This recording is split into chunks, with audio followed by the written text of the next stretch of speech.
Maybe over, making his 18th start. Those who aren't familiar, he's a guy who in the minor leagues had great command, and he's added some velocity. Had a lot of time to work on it last year. Added some velocity to that fastball. He'll throw his fastball up. It's Whit Merrifield, who's hitting .275. Whit lifts it to left center field and deep, and will be bouncing off the chain link fence. No way. Tries to come in there with that fastball, but get him out of there. Beautiful stroke. Nicky Lopez. He has an 8-game hitting streak. He has a 5-game hitting streak with 2 or more hits. That'll get Whit over to third.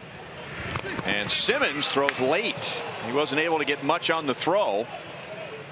And the Royals have runners at first and third with nobody out. Oh, that's a beauty. He gets an infield knock, gets the runner over, and an opportunity to steal a base.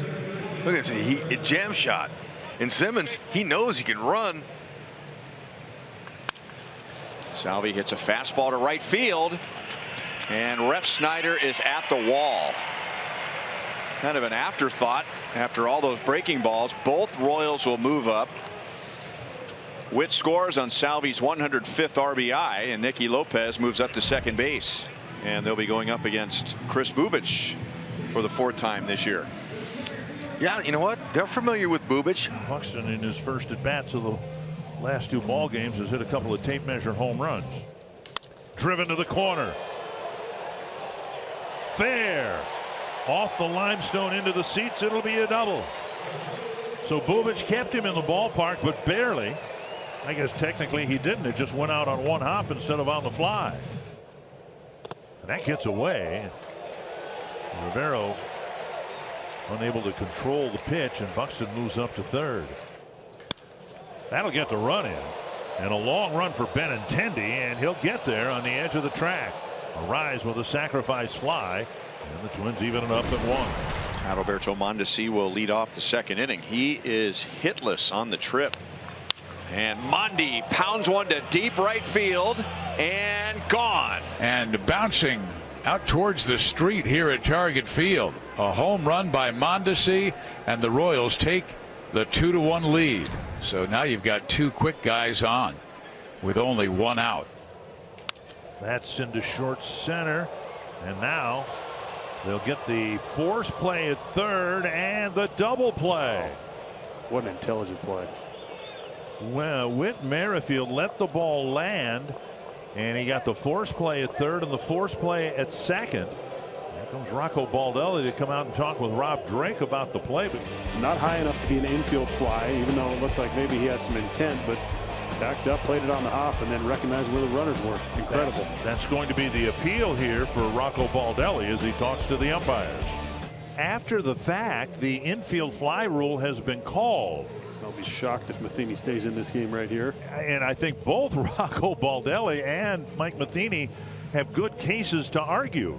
At its apex, how high was that ball, and is it an infield fly if the umpires don't call it? It was more of a little soft liner, and Merrifield did a nice job of retreating. And they discussed after Rocco Baldelli asked home plate umpire Rob Drake for the consultation. They are leaving the runners at second and first. So we are still in the bottom of the 3rd inning. Ref Snyder's out. It'll go as a F4 or pop 4, to the second baseman. It'll count as a fly ball out to Merrifield. Short center, long run for Isbell, and it is Merrifield who makes the catch to end the inning. 2 left aboard. The Royals still lead by a run.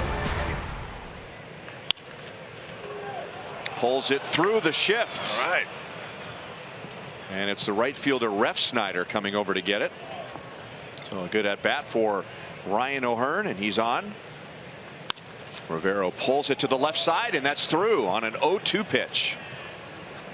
And that'll put 2 on with 1 out. And the top of the order coming up. Face Whit Merrifield, who comes up with 2 on, only 1 out. And his first big league pitch jams Whit, but he gets it right on the line. O'Hearn scores. Rivero goes to third. Whit has his 2nd double of the game, and the Royals take a 3-1 lead. Oh yeah. Whit going good today. Line to left field and down for a base hit. And the Royals have their leadoff man on again. And Ryan O'Hearn takes a walk. And a 4-pitch walk. So a single, then 2 outs, then 2 walks. Sebastian Rivero is coming up with the bases loaded. And that is chopped out toward third. Donaldson throws on the run. And that's all Garza needs to get the Twins out of the 6th. The Royals leave the bases loaded. And Tapia will come on with the bases loaded and 1 out. And the Royals leading by 2. Rooker 0 for 2, 0 for his last 9. And a pitch. Line down the left field line. There's a base hit. Buxton scores. Refsnyder being waved in. Throw into third base. Donaldson safe. And Rooker into second base. The Twins have tied it up 3-3. Runners at the corners, 2 outs, and Isbell the batter. Be a difference maker in this game. First game back since April. Isbell grounds it through the right side. So he is a difference maker. Dozier comes around to score. Olivares stops at second. And Kyle Isbell, in his first game back from AAA, puts the Royals in front in the 8th inning. And now the Twins with 2 gift base runners have Sano at the plate with 1 out. On the ground, right to Nicky Lopez. Out at second, and a double play. And Stamont pitches a scoreless 8th. Merrifield down the line at third. Here's the pitch. There's a swing. And this is going to be deep enough. Carrying to the outfield. Rooker with the catch. Merrifield tags at third. He comes home. And the Royals go in front 5-3. And he got him. So Scott Barlow slams the door on the Twins. The Royals take the series 2-1. And they finish the road trip 4-3. Attaway, Scotty boy.